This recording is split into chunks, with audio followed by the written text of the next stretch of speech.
Dizem que o direito é a arte do bom e do justo, mas para as mulheres essa justiça muitas vezes precisou ser conquistada no detalhe, na voz firme e na persistência.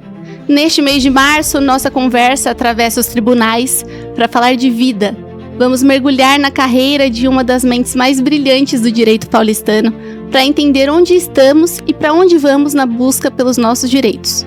Hoje, o nosso papo é sobre legado, justiça e a força feminina em um dos mercados mais competitivos do país. Preparem-se para se inspirar com a trajetória da doutora Marilda Santin Boer. Seja muito bem-vinda, Marilda, ao podcast Marcas do Brasil. Muito obrigada pelo convite, me sinto muito honrada. A honra é toda nossa, porque conversando com você ali nos bastidores, eu falei, eu queria para esse mês de março uma imagem feminina que representasse a força, o empoderamento da mulher brasileira. E sem sombra de dúvidas, a pessoa que eu conheço é a Marilda. Então, obrigada. A honra é toda nossa. Para quem não te conhece, Marilda, qual é a sua profissão? Sou advogada há 42 anos. 42 anos advogada. Fiz aqui em Mogi. Aqui em Mogi, na UMC? Não, na Brás Cubas? Brás Cubas. Ah, que bacana. Mas eu acho que a gente tem que aguentar um pouco o coração, porque eu duvido que foi fácil você entrar na faculdade de Direito. Eu não sei qual foi o ano que você entrou, mas hoje o pessoal olha a faculdade como uma extensão da escola. Antigamente, para as mulheres não era tranquilo. Não era. Conta pra gente um pouco da sua história. Veja bem, eu nasci numa família de descendentes italianos, ou seja, bem conservadores, né, cristãos. E na nossa família praticamente ninguém fez faculdade. Ou se fizeram, não atuaram. Tias, então, nem se fala. Mas eu tive umas exceções que me motivaram a sempre estudar muito. Eu sempre amei estudar. E quando eu era criança, a minha mãe falava para mim, você é defensora dos fracos e oprimidos. Minha mãe e meus pais sempre falaram isso para mim, porque eu não admitia ver gente sendo injustiçada, machucada, bullying. Eu mesma sofri muito bullying na vida, de ser mais gordinha, etc. Então, eu acho que aquilo foi uma causa muito relevante para eu tentar fazer alguma coisa. E desde que eu era pequena, eu falava assim, eu não quero passar por esse mundo mera passagem, eu quero fazer alguma coisa de bom para as pessoas. Eu sempre tive esse ideal. E aí eu fui criada no meio de 5 irmãos, então você imagina. 5 homens. 5 homens e nenhuma mulher. Uau. Então, era muita ciumeira para cima de mim, Você era a princesinha da casa. Só que eu que tinha que fazer tudo, porque eu sou a segunda e eu era responsável por tudo na minha casa. Como assim? A minha mãe teve os filhos depois de mim, eu me sentia responsável por eles. É uma coisa muito louca. Eu ajudava minha mãe, eu ajudava a limpar a casa e machista também, Quantos minha família. Anos?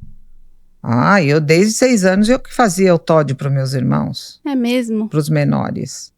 Minha mãe sempre teve alguém que a ajudasse, mas é uma coisa muito incrível, é uma coisa minha. Eu me sentia responsável por cuidar dos meus irmãos.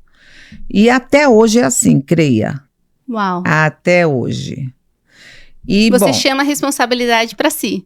Chama. E aí você via sua mãe ali ocupada, mesmo a ajudante ocupada, você fala, não, eu vou ajudar. Eu ajudava, sempre, sempre.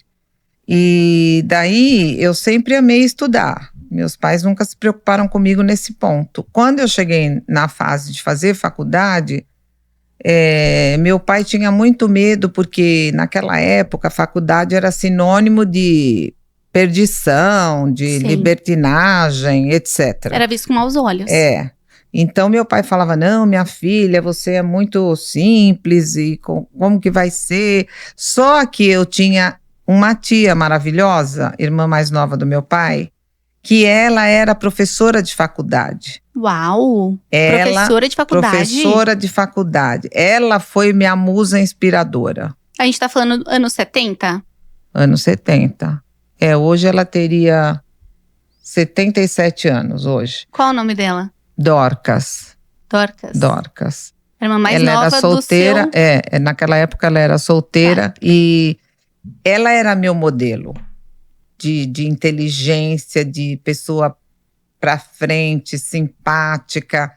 E aí, quando eu fiquei maiorzinha, eu passei a acompanhá-la em tudo. Ela sempre foi a paraninfa nas escolas, onde ela lecionava. Muito querida mesmo. Ela era super, super querida. E qual era a área dela? Português. Professora de português. E ela sempre me incentivou a estudar. Sempre, sempre, sempre. E eu não sabia direito o que eu ia fazer, mas eu tenho certeza que Deus me direcionou. Foi uma coisa assim incrível, maravilhosa. Deus me direcionou. E meu pai estava bem reticente. Ela, não, você tem que deixar tua filha estudar. Ela ama estudar. Ela é uma menina cabeça, não sei o quê. Não era assim, aquelas malucas, sabe? Eu sempre fui muito responsável. Mas mesmo assim tinha ainda Tinha, meu pai tinha muito medo. Aí meu pai falou, não. Seus irmãos podiam estudar? Podiam, claro. Tranquilamente. Eles podiam. Eles podiam. Eu é que não podia.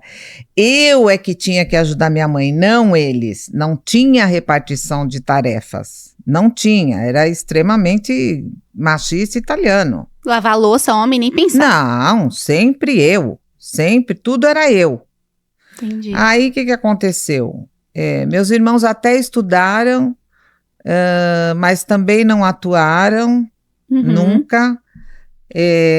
Seu pai deve ter ficado bem preocupado. Será que eu deixo? Será que eu não deixo? Ficou bastante preocupado. Aí ele ficava me monitorando, fez com que eu estudasse de manhã. Mas ele deixou então? Deixou. No primeiro momento ele já deixou?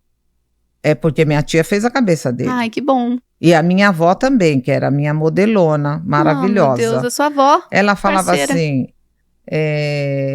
Nato, deixa essa menina estudar. Ela é uma menina responsável, ela não vai te dar trabalho. Aquelas histórias antigas, né?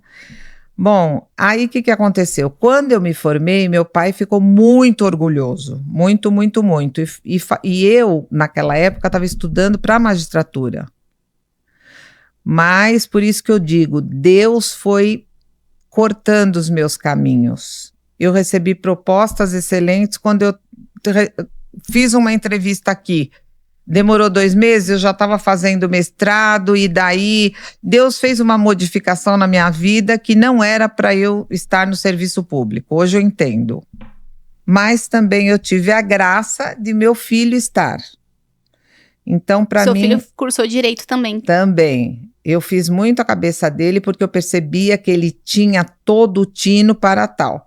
E eu falei muito para ele, inclusive para minha nora. Minha nora estava meio em dúvida, eu falei, não, você leva jeito, e ela está super feliz. Então, eu acho o seguinte, eu nunca impus, a única coisa que eu impus aos meus filhos é que estudassem. Mas você veja como o pensamento do meu pai, voltando um pouco, mudou, que quando ele viu que eu estava super empenhada, que eu tinha ido tudo bem, ele falou, filho, o curso que você quiser fazer eu vou pagar. E aí eu fiz 1 ano de curso para magistratura, foi a Escola Paulista da Magistratura, foi primeira turma. Super forte, até hoje uma grande escola. E aí o que aconteceu? Houve um simulado e o desembargador, que era o nosso orientador, falou assim, fez a prova, nós éramos em 45 pessoas e daquelas 45 só passaram no simulado, eu, mais uma mulher e um rapaz e o amigo dele, só. 4 pessoas. Só 4 pessoas. E aí esse desembargador, que eu não esqueço o nome dele, maravilhoso, Franciulli Neto, ele falou assim, olha gente, eu sinto dizer, a banca é extremamente machista e não vai passar nenhuma mulher. Vocês estão totalmente aptas, mas nenhuma mulher vai passar. E não passou nenhuma mulher. Você tá brincando. Verdade. Eu fiquei tão frustrada com aquilo, tão frustrada, que eu falei, como que pode? Definir por causa do gênero. Sendo que eu... Qualificadíssima. Eu tenho condição, eu sou estudiosa, eu fiquei muito frustrada. eu realmente falei assim, não vale a pena eu ficar investindo em concurso público, se eles têm essa mentalidade retrógrada, né? Aí eu sei dizer que foi quando eu saí desse estudo e fui para o mestrado. Meu pai me apoiou muito, e aí eu estava solteira nessa época, e aí eu comecei a fazer também, paralelamente, entrevista para trabalho. Eu batalhei muito, e também eu acho assim, a gente ao longo da vida, as experiências devem servir para você aprender. E você tem que aprender a ser melhor. Então, ao longo da minha vida, eu aprendi muita coisa. Eu me casei mais tarde, Olha entendeu? só. Que pros padrões da época, eu casei tarde, com 26 para 27 anos. Só que quando meu marido me conheceu, eu já era formada. Já tinha o seu e sustento. Ele respeitava e admirava eu trabalhar. Você Falei, nunca se viu em casa? Não. E você é mãe? Quantos filhos você tem? Tenho 2 filhos. E como você conseguiu conciliar? Olha, eu acho assim, quando o Danilo nasceu, o que eu fazia? Eu fiquei alguns meses com ele em casa, daí eu voltei a trabalhar. Graças a Deus, sempre tive a oportunidade de ter o meu escritório. Não foi fácil, foi difícil. Nós começamos a nossa vida, graças a Deus, com um apartamento que nós compramos metade cada um tinha seu carro, e a gente foi batalhando. Legal. E graças a Deus nunca precisei dos meus pais para me ajudar, embora eles tivessem condição para tal. Mas eu, quando acabei de me casar, eu tive que mudar de lugar, e eu estava no começo de carreira. Tinha parado um pouco para fazer mestrado, para estudar para concurso. Então eu estava no comecinho e eu não tive dúvida. Eu peguei camisa para vender, peguei bolsa para vender. O meu marido começou a comprar carro, eu ia com ele na feira de automóveis domingo, eu tava com a barriga para ganhar o Danilo enorme, e eu ia com ele na feira e ajudava a vender carro, pau para qualquer obra. O que precisasse, você Eu ia fazer, e advogando. Até você conseguir estabilizar. Até a gente conseguir estabilizar. Carteira de clientes. Exatamente. Uau. Aí eu consegui, graças a Deus, consegui vários clientes lá na região eu morei ali na Vila Prudente, o escritório era ali na Paz de Barros, na Você é Moca. de São Paulo? Sim, nasci em São Paulo tudo. E então, teve gente da minha família que falou que eu estava envergonhando a família. Porque eu estava vendendo camisa, eu vendi joia. Eu falei, não, eu tenho que me virar, entendeu? Não vivo de aparências. Não, eu falei, ninguém paga minhas contas, não tô nem aí. Aí eu me lembro que quando a gente comprou o primeiro imóvel, foi o nosso escritório. A vizinha me viu, eu limpando ali na frente, que a gente estava para mudar, ela falou, onde já se viu a senhora advogada fica limpando? Eu falei, escuta, mas isso é meu. Qual o problema eu estar limpando aqui à frente? Eu nunca tive essas neuras de eu não devo nada para ninguém. O pessoal acha, né, que você, por ter um diploma, você já não pode fazer alguns serviços. É um absurdo. Um absurdo, né? Enfim, eu acho assim que... Então não subiu para a cabeça o seu diploma? Não. Sendo uma das únicas mulheres ali da sua família, talvez, com um diploma na mão, ainda mais de direito, que é algo eu acho que assim, elas podem até ter diploma, como eu te falei, mas nenhuma trabalha. Nenhuma atua hoje. Não. Que é muito difícil, ainda nos dias de hoje, atuar. Pode até ter feito faculdade, mas não atua. Uhum. E a maioria não trabalha. Uhum. Então, eu nunca me vi nessa situação. Voltando um pouco, quando o Danilo cresceu um pouquinho, eu levava ele meio período. Eu trabalhava só meio período, eu tinha a secretária, ela me ajudava a cuidar dele, e eu fazia o que eu tinha que fazer e voltava para casa. Meu Deus. Depois, graças a Deus, eu tive babá, botei ele na escola. As coisas melhoraram. Coloquei-o na escola cedo, Foi um escândalo também na família, porque que eu botei o menino na escola com 1 ano e meio, só que ele era muito ativo. E você quer saber o que aconteceu? O quê? O dia que começaram as aulas, me deu uma dor no peito que eu tive até que ir no cardiologista, que eu achei que eu estava infartando, porque minha família inteira, onde já se viu você colocar o menino na escola? E ele não queria ir embora, ele se apaixonou. Ele queria estudar. Ele queria brincar. Brincar, outras crianças, né? 1 ano e meio era brincar. Ele queria brincar e ele se apaixonou pela escola. Eu tinha que ficar só 1 hora lá de adaptação, o menino chorava que não queria ir embora. E hoje é algo tão tranquilo Natural. de se falar. Ah, mas ainda não foi pra escola com 2 anos? Hoje em dia as coisas mudaram, mas eu acho que foi devido a grandes mudanças de mentalidade lá atrás.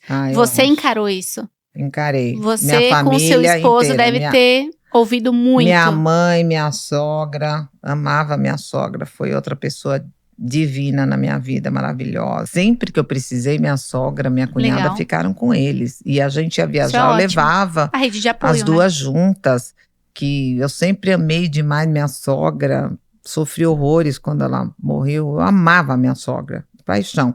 E ela sempre foi muito presente, me ajudou em tudo, sabe? Eu nunca tive problema com ela. Agora, a gente também fazia tudo que podia para ela. E eu sempre falei pro meu marido, a tua mãe merece, ela é tua mãe, entendeu? A gente passou a ajudá-la a pagar plano de saúde, que ela nunca teve, comprar telefone. Uau. A casa dela, que era de chão vermelho, e o sonho dela era ter azulejo, a gente reformou. E quando a gente estava noivo, nós estávamos noivos, e eu falei, Ronaldo, não é justo, a gente vai para um apartamento zerado, que a gente reformou inteiro, e a tua mãe aí, que o sonho dela é ter um azulejo. Aí a gente reformou inteirinha a casa dela. Nossa, foi muito bacana. Que legal. Foi muito bacana. A gente não vê muitas pessoas falando assim, né? Sobre ajudar a família, né?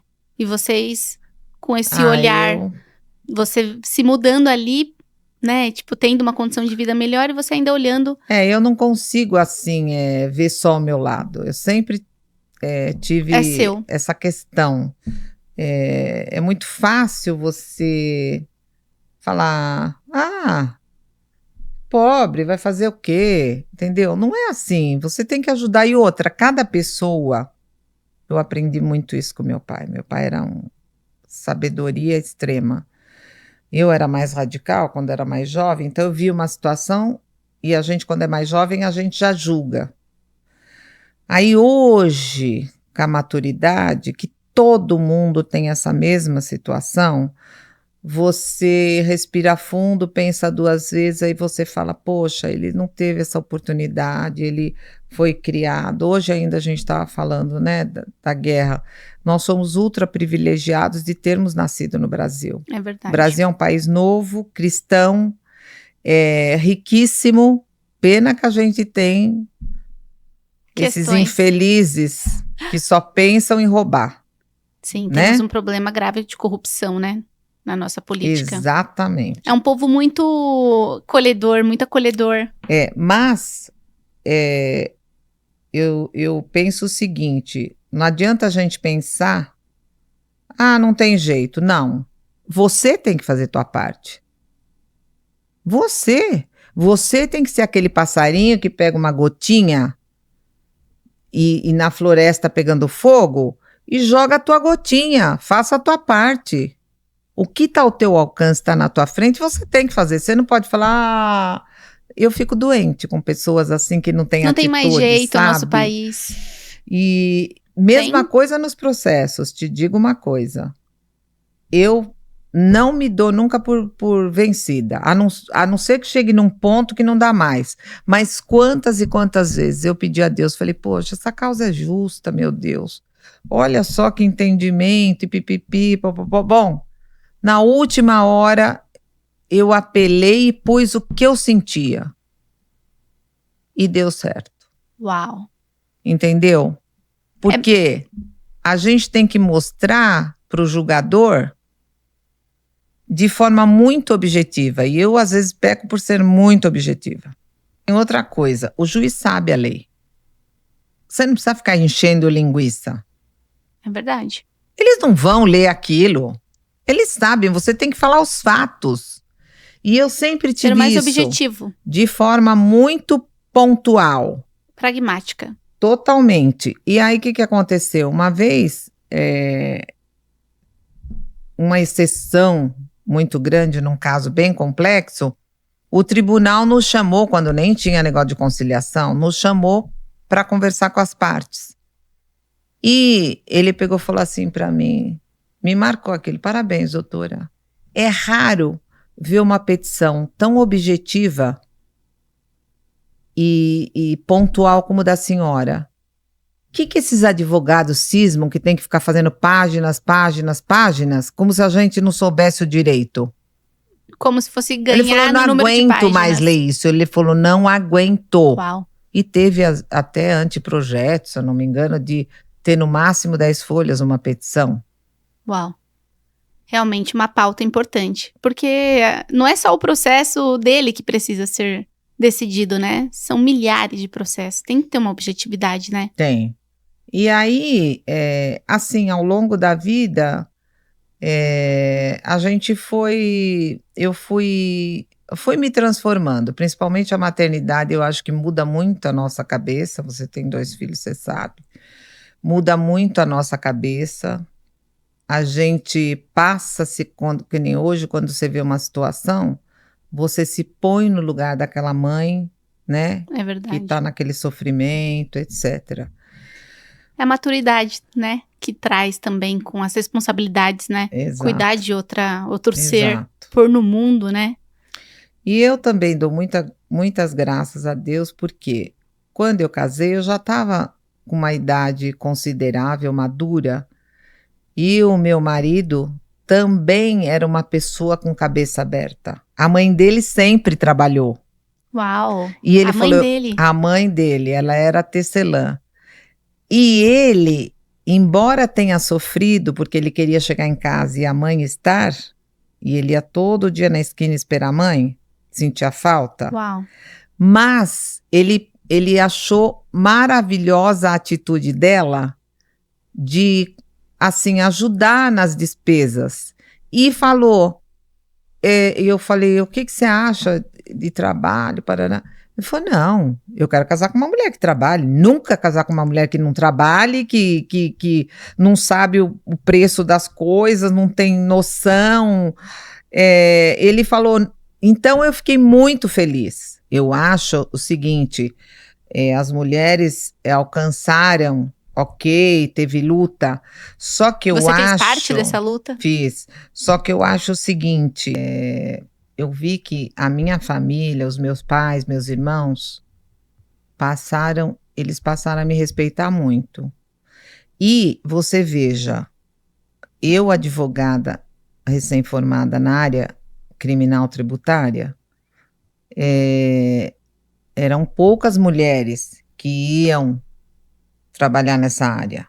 Meu pai passou a me respeitar, minha mãe viu que eu queria isso, que eu estava batalhando para isso, porque meu pai, eu era a única filha, a família estava bem de vida, então eu quis trabalhar com 16 anos, meu pai não deixou, eu era louca para trabalhar em banco, eu queria ganhar meu dinheiro, eu queria ser independente. Ele não deixou.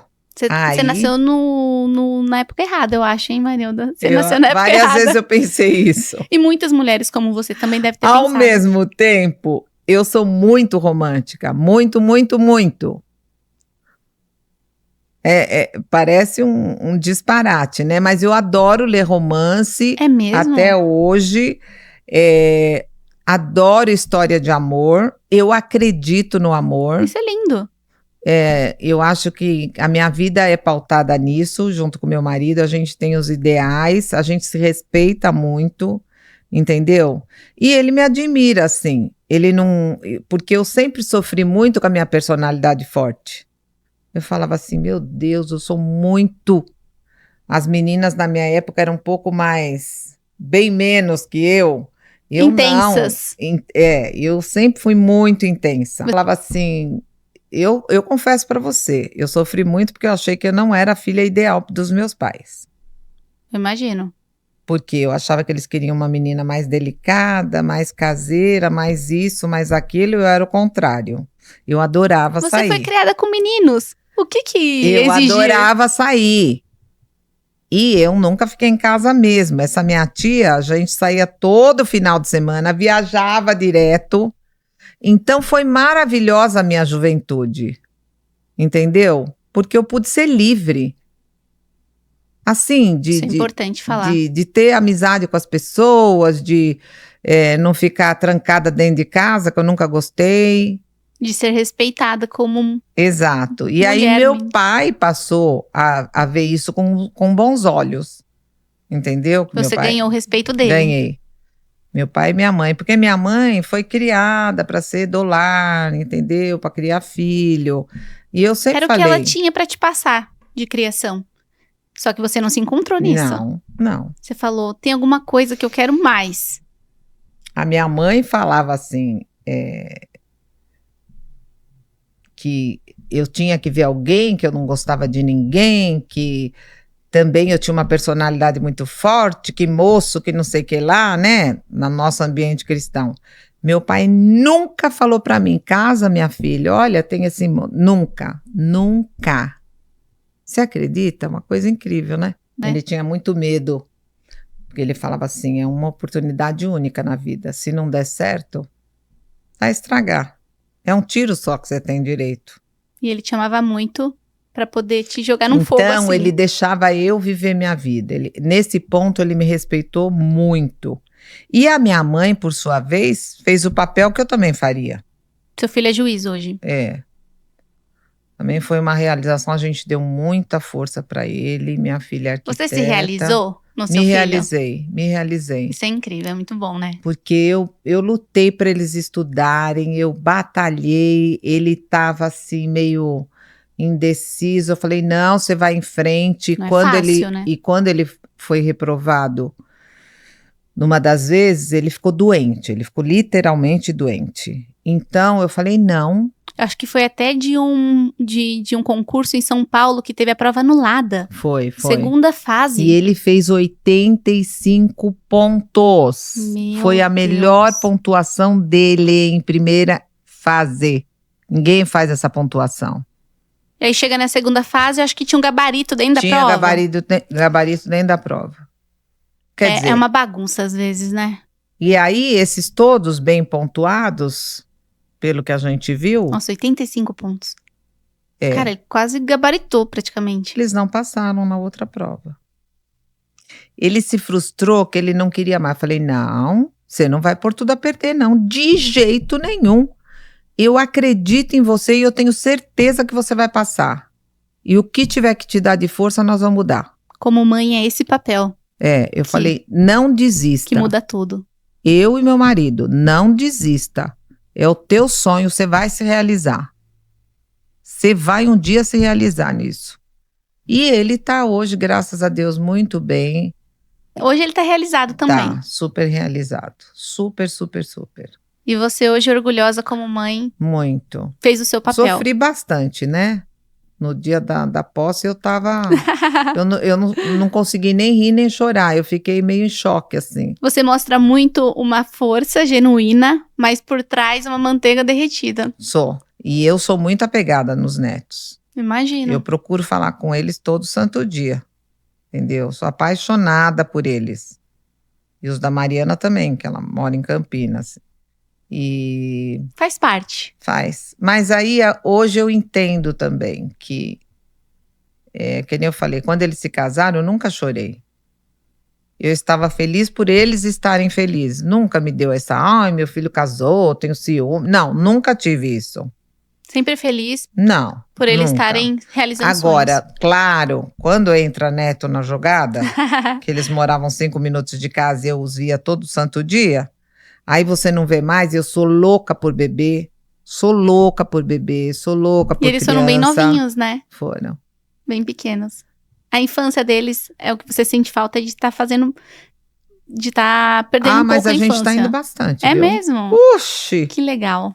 Agora em abril já vou de novo com a minha mãe, passamos o Réveillon lá, tínhamos ido em setembro, eles tinham vindo para cá em julho, agora em janeiro a gente se encontrou nos Estados Unidos, então a gente tá vira e Quando mexe, pode, já compramos passagem para maio, porque meu marido não vai em abril, aí ele falou, não vai aguentar de saudade, já comprou para maio, já comprou para setembro, Nossa. E assim vai.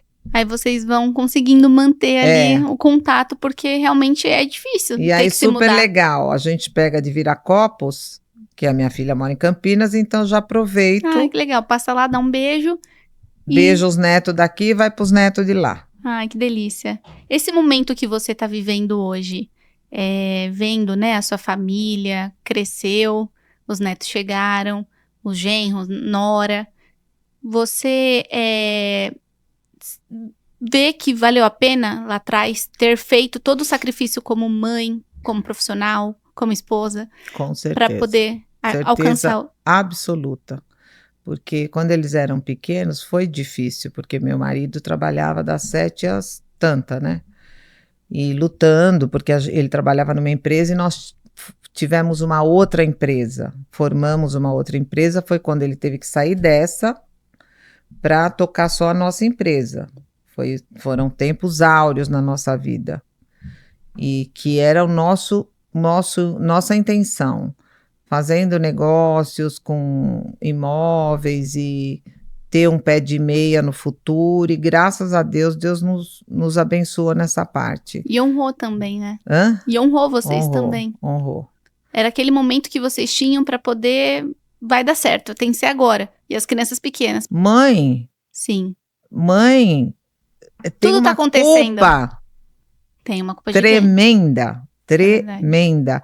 E para você conseguir conciliar casa, né? Filho, casa, marido, trabalho, não é fácil. Como você lidou com isso? Olha, é que nem eu te falei, eu sou daquelas pessoas que eu não sei ver um negócio ali e passar de largo. E eu não sei esperar também, sou muito ansiosa. Então, eu ia fazendo e cuidando dos dois, e levava para a escola, e levava no médico, e ia para o trabalho, eu me dividia.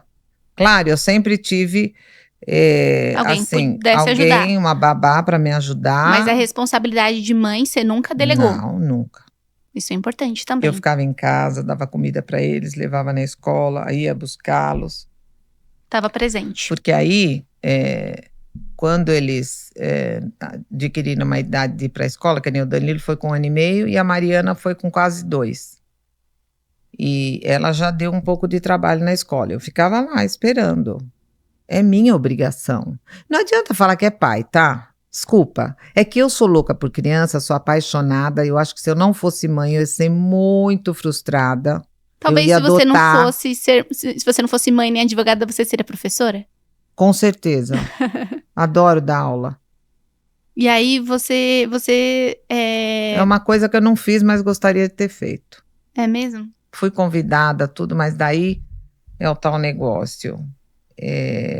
Chega uma fase da tua vida que não dá para você querer pegar tudo.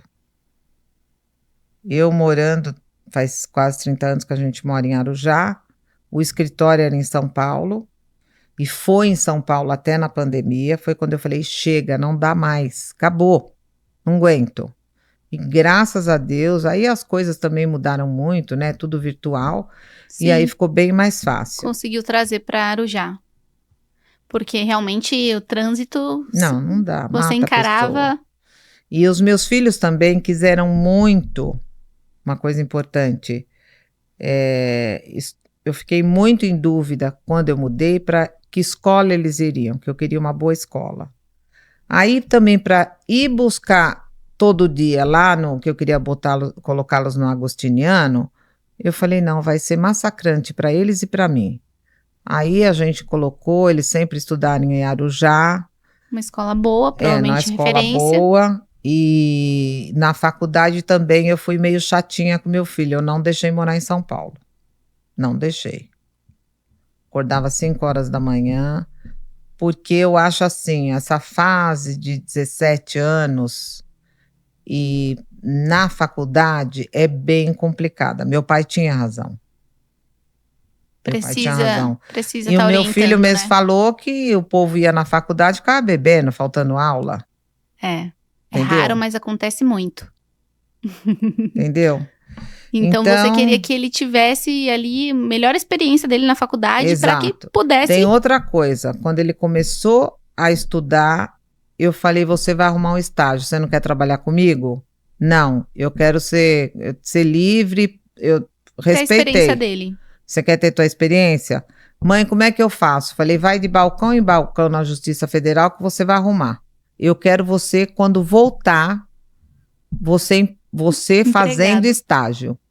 Ele voltou. Uau, conseguiu um estágio. Conseguiu. É, às vezes tem que dar a cara a tapa, Ele, né? e onde que eu vou? Falei, se vira. Entendeu? Agora, uma coisa que eles me falaram, ele me falou outro dia, que eu fiquei muito feliz, ele falou, falou para minha filha na minha frente. Mariana, eu acho que a gente não seria o que nós somos se a mãe não fosse sargentona. Eles falam isso. Que incrível. Eles falam. Realmente é um... Porque eu exigi. Uhum. Mariana não queria fazer faculdade, eu falava assim, eu não quero saber, você vai se virar. Ela é o oposto de você? Hoje ela tá muito parecida comigo. Olha só como as incrível, coisas né? são. É incrível, mas eu acho que naquela época ela é celíaca e ela não quis fazer tratamento. Quando a gente descobriu, ela já tinha uns 16 anos e também ela teve desvio de septo, porque de criança machucou o nariz feio, interceptou tudo, então ela estava indo mal na escola, ela sofria muito, não dormia direito e ela não tinha ânimo. Não tinha ânimo pra... Não tinha. Aí depois que ela fez a cirurgia e... Vocês descobriram que podia ser o que estava atrapalhando? Melhorou muito. Que legal. Melhorou muito. E hoje ela é uma arquiteta super conceituada, feliz. Né? Tá, ela sempre teve esse tino para arquitetura, desde pequena. Muito bom gosto, né? Sempre. Tem. Então, assim, eu falo para ela, hoje ela tá muito parecida comigo. Até na feição, o povo fala que ela tá parecida comigo e eu também acho. É aquilo que você falou da maturidade, né? Quando... Ela tá rápida para cuidar das crianças, totalmente responsável e trabalha, tá? Ela ficou uns 6 meses sem trabalhar. Eu fiquei 2 anos praticamente bem light quando a Mariana nasceu. Eram 2 filhos, então eu procurei dar muita atenção para os 2. Requeria demais já. Sim. Não dá para você. Senão fica os filhos, sabe? É difícil a situação. Criado por outras pessoas. Não dá para você delegar. Entendeu? Então, embora você tenha suporte e tudo isso, mas a responsabilidade é tua, não adianta. Sim. Agora, é óbvio, tem um monte de mulheres, uma grande maioria, que não tem essa oportunidade. Sim, temos que falar sobre isso também. Não tem essa oportunidade. Tem que trabalhar de manhã até de noite. São heroínas. Para mim, são heroínas.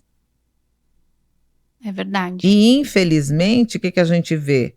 Eu que faço muito área de família, parece que os homens se divorciam e eles se divorciam dos filhos também. Eles querem que se lixe, que viva com R$300, entendeu? E eu pego pesado. Para poder... ficar esperto. Porque realmente, hoje em dia, R$300 dá conta, se vira, né? E não é assim. E aí tem mãe que fala, não, então eu vou dar guarda para ele. Filho, não é assim, sabe? Eu dou dura. E se o homem é meu cliente, eu vou falar assim, você não tá dando. Mas ela tem que me prestar contas. Falei, então, fica um final de semana para você ver quanto você vai gastar. É verdade. Entendeu? Aquele dinheiro do mês, que era pro mês, vai embora rapidinho. Você vê hoje muita criança sendo usada, sabe? Sim. Uma forma de... alienação parental. Muito. E você tem que também ter aí um jogo de cintura para poder trabalhar na área de família, porque... Tem que ter psicologia. Eu leio muito. Olha só. Porque eu tive uma vontade de fazer psicologia. Para entender as pessoas, que eu acho fantástica essa área também. Só que a área que eu atuo é bem ligada. Você precisa lidar com o comportamento das pessoas. E você não adianta você chegar para um cliente, que eu acho super importante, você falar assim, eu quero entrar com o divórcio. Ok, fazer uma petição protocolar. Mas não é isso que você tem que levar para a pessoa. Que nem eu tenho um monte de cliente que se apegou a mim. Ela estava há 10 anos para divorciar e não conseguia se libertar. O cara traiu. Viviam super bem. Aí eu falei para ela, minha amiga, seguinte, você tem que se divorciar dele e dar um corte na sua vida e começar daqui para frente. Mas eu não consigo. Eu falei, consegue.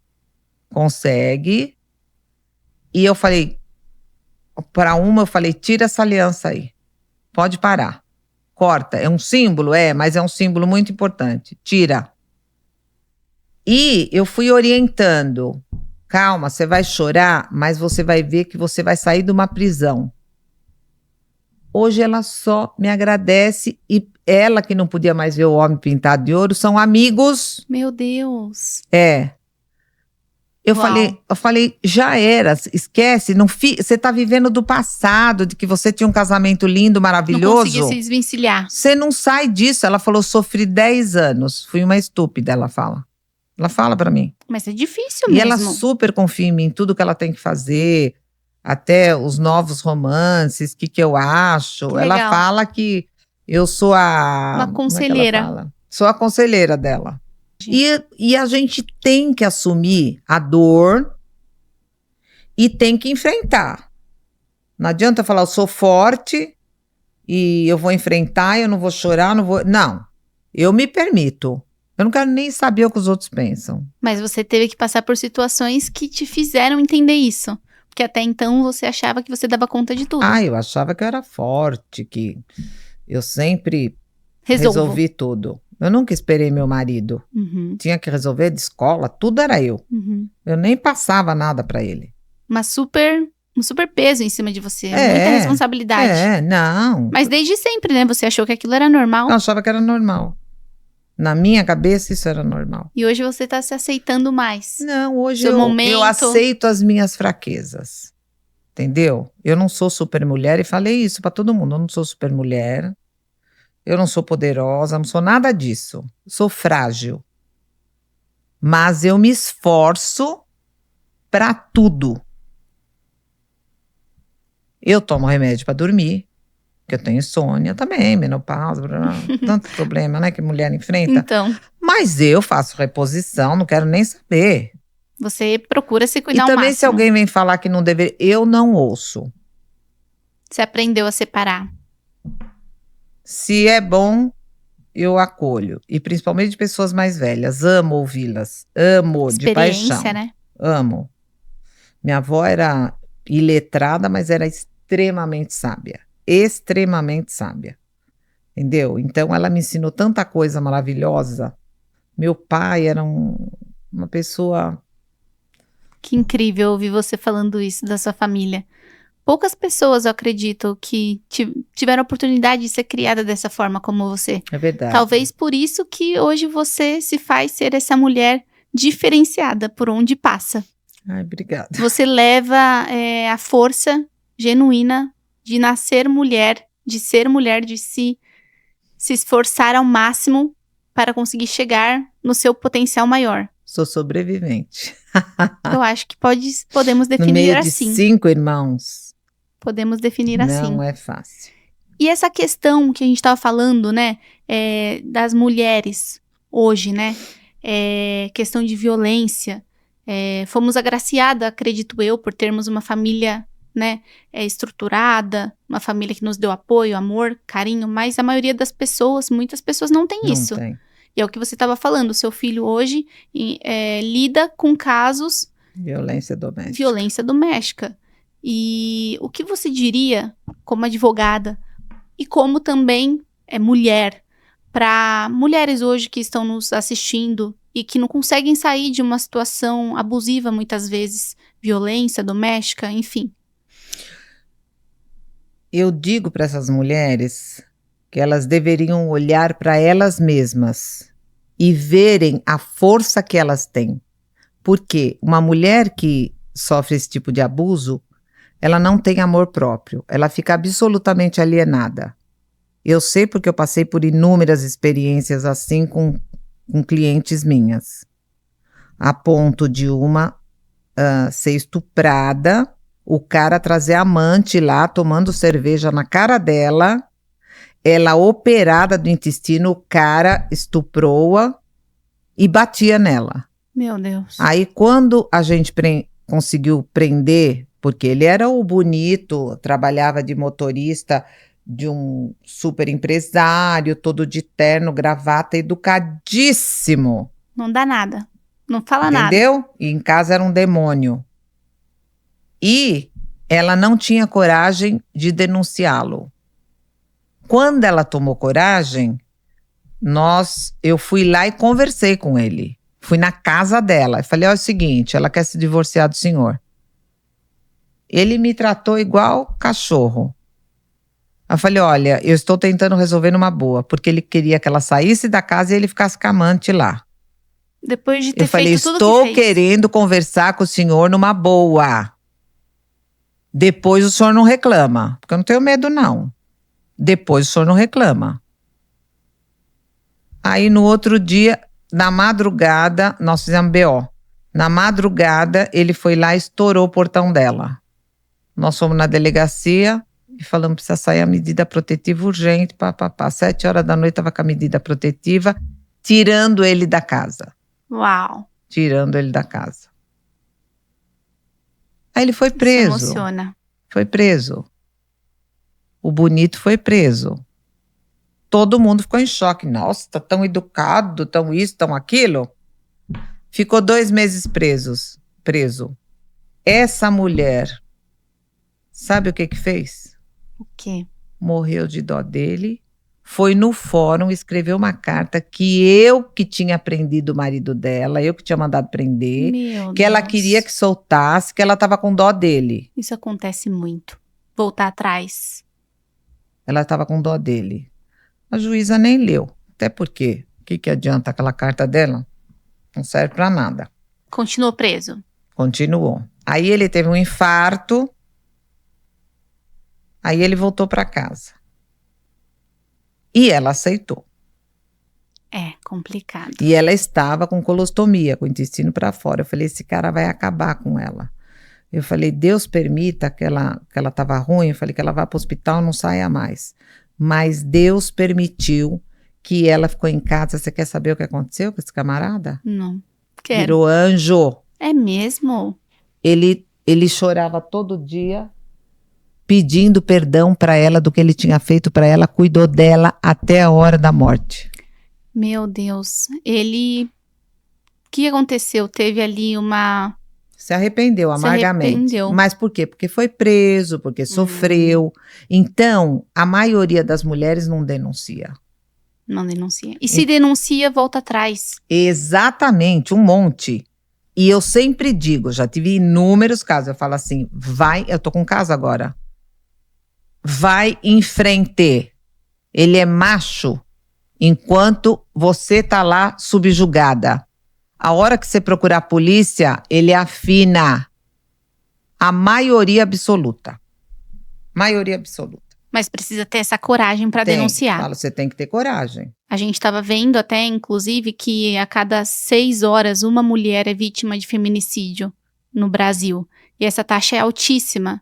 Então, como a gente pode fazer com que essa taxa diminua? As mulheres se conscientizando de que não... que estão sendo ali, como você mesmo disse, estão submissas, mas que elas conseguem, que elas precisam ter uma força dentro de si para poder dar um passo adiante. Eu acho que deveria ter palestras, né, com pessoas que dessem esse suporte. Orientação. Falar assim, minha amiga, o problema é que você não está se dando o devido valor. Você está permitindo isso. Só que a gente vê muitas vezes que a pessoa não consegue trabalhar, depende financeiramente, é uma série de fatores. Muitos Infelizmente, fatores. A questão não é tão simplista assim. Não é. É bem E complexa. por isso que é incrível ter uma profissional como você que não só acolhe a parte profissional, mas também humana. Você tá ali do lado para apoiar. Isso é ímpar na profissão. Não vemos tanto. Eu sempre digo para os meus clientes, eu não estou aqui só para fazer uma petição para você. Eu estou lidando com vidas. Estou lidando com emoções. Estou lidando com paixões. Então, eu oriento a mulher como tem que fazer. Ó, você vai fazer isso, você vai fazer aquilo, você vai deixar de fazer isso, você vai fazer aquilo. Teve uma que apanhava, eu falei, para de ser trouxa, para de lavar e passar a roupa dele, para tudo. Parou. O cara jogava, ela fazia comida, jogava o prato no chão. Eu falei, você é louca? Para. Ele tá acostumado, ó. Aí parou. Aí ele falou, quero ver quem que vai isso, que aquilo, que você nunca vai divorciar de mim, porque eu te mato. Aí saiu a medida protetiva, o bonitinho saiu de casa, tá pianíssimo até hoje. Deu certo. Porque eles não acreditam que a mulher vai ter atitude. Não acreditam. Precisa tomar o primeiro passo. Precisa. E isso a gente consegue ver que você apoia muito. Que você fala, não, eu tô com você pro que daí vier. Assim como já vi mulher ser muito estúpida com o marido, mal agradecida, tratá-lo mal, e eu falei, ó, vai você se tratar, tá? Falei, vai você se tratar. Você tá na menopausa, não tá? Tô. Você faz tratamento? Não. Falei, então vai se tratar, minha amiga. Respeito o cara mútuo, é né? super legal com você, por que nada tá bom pra você? Que legal. Entendeu? Falei, é você que tem que se tratar. Uau. Fiz. Você é corajosa. Não, eu falo. Você fala e não tem medo, não. Não. Se eu puder ajudar, que eu já fiz casais se recomporem, sabe? Que legal, reconciliar. E reconciliar. Se eu vejo que tem jeito, é que normalmente quando chega nesse ponto é difícil. Mas eu já vi casal se reconciliar. E para mim isso é maravilhoso. Entendeu? Porque eu converso, eles estão certos disso. É uma decisão muito forte. Tem a questão dos filhos. É uma vitória maior ainda, não é verdade? Quando você consegue... Para mim é. Que uma família continue unida. Para mim é. Porque, pelo que eu vi, para você, família é muito importante. Extremamente. Extremamente.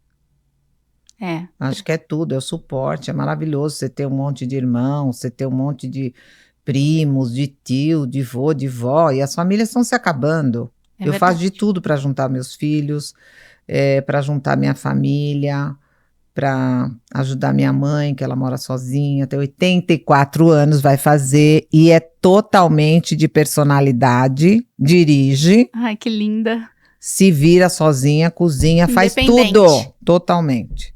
Nossa. Faz ginástica. É assim que eu quero ficar quando ficar velhinha. E é assim que muitas pessoas... E sabe o que é super legal?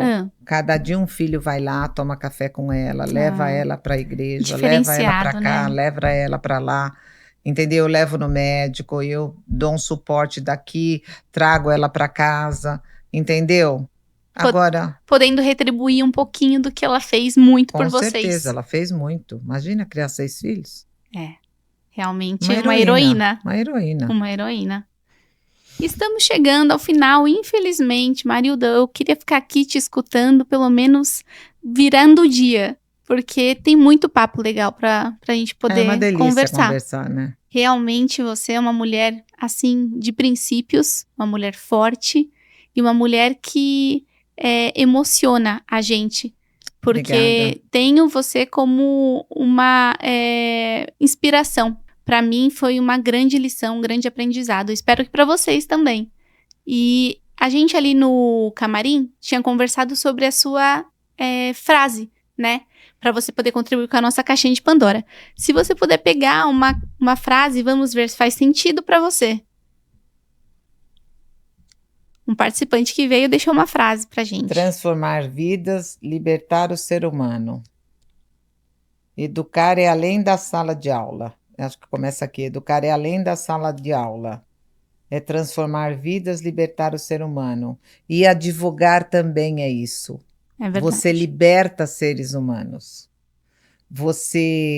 Eu acho que o meu maior trabalho que eu eu me empenho muito é de que a pessoa, quando faz um trabalho comigo, por mais que ela não ganhe, mas que ela saia consciente e com o interior dela bem, sabe? Que não é tudo que se ganha na vida. É verdade. Então eu conscientizo bem, mas eu tento amenizar essas perdas. Entendeu? O que pode se aproveitar ao máximo. Eu acho que as pessoas que você ama. Elementar. E eu tenho feito isso. Que a gente vai vendo que a gente está mais perto do fim do que do começo. Então, a maturidade te fez. Eu tô fazendo o que eu tenho vontade, eu tô me respeitando mais. Se eu tô cansada, eu tô cansada. Se eu não tô afim, eu não tô afim de... Às vezes eu não tenho vontade de sair. E assim, eu acho super importante ter um bom diálogo com quem você convive. Eu acho que é elementar. Uau, uma grande lição para todos nós hoje aqui. E qual é a sua frase? Essa aqui? É, a frase que você escreveu. Acredito piamente que Deus sempre rege a nossa vida. Basta deixá-lo trabalhar. Eu tenho absoluta certeza que tudo isso que aconteceu na minha vida foram os planos dele, foram absolutamente plano de Deus. Eu tentei ir para um lado, ele me trancava daqui, e ele me pôs aonde eu deveria, e eu casei com quem Deus quis que eu casasse, para a gente trabalhar em prol dos desfavorecidos, né? Tanto é que a gente vai para Cuba faz 22 anos, vai fazer 23. E lá vocês auxiliam na questão de... Em todas as áreas, né? A gente não só leva a parte material, porque lá tá uma tragédia, muita medicação, chegamos a levar 70 quilos de remédio. Meu Deus. Mas a parte espiritual, que é super importante, super, super, super. Porque a pessoa se sentir abraçada, querida, amada, não tem preço. Não tem preço. Não tem. Fazer pelo próximo. Fazer. Incrível, fica mais uma lição. Então eu fico feliz porque eu sempre quis e eu tô vendo que eu tô conseguindo cumprir alguma coisa dos meus ideais. Alguma coisa? Meu Deus, você tá sendo muito modesta. Porque acho que todos nós queremos deixar nossa marca no mundo. Legal. Mas você, com certeza, fez e continua fazendo isso. E fica Deus aqui quiser. Eternizado pra gente a sua história. E volta mais pra gente poder conversar sobre direitos das crianças, por que não, dos idosos, super importante também. Super importante. E você como advogada, o meu carinho, olha, me sinto lisonjeada de você estar aqui. Igualmente. Conversando comigo e tenho muito carinho, muita admiração por você. Igualmente. E hoje aqui, em comemoração ao mês das mulheres, a nossa queridíssima Jamile, da Florile, lá de Arujá, inclusive, ela mandou para você como uma forma de carinho, de agradecimento. Maravilhoso, maravilhoso. Obrigada. Que você continue, Marilda, deixando seu legado, inspirando as pessoas e fazendo mais pela humanidade. Se Deus assim quiser. como você Meu desejo. tem se colocado aí à disposição. Isso é incrível. Você realmente é uma pessoa diferenciada. Obrigada. Muito obrigada. Obrigada. Eu só tenho a agradecer. Pessoal, se vocês gostaram, deixe uma mensagem, um elogio, um comentário. O pessoal tá te vendo aqui. Os seus filhos, seus netos. E tenho certeza que devem estar todos muito orgulhosos em casa. Suas amigas, seus amigos. E eu me sinto, enfim, muito agradecida por hoje ter a presença da Marilda Santim-Boer no nosso Profissões Marcas do Brasil. Muito obrigada, pessoal. Se vocês gostaram, curtem, compartilhem, divulguem para mais pessoas terem aí acesso a esse conteúdo maravilhoso que foi feito hoje. Um beijo, fiquem com Deus. Beijo até a próxima. Todo mundo, obrigada. Tchau, tchau.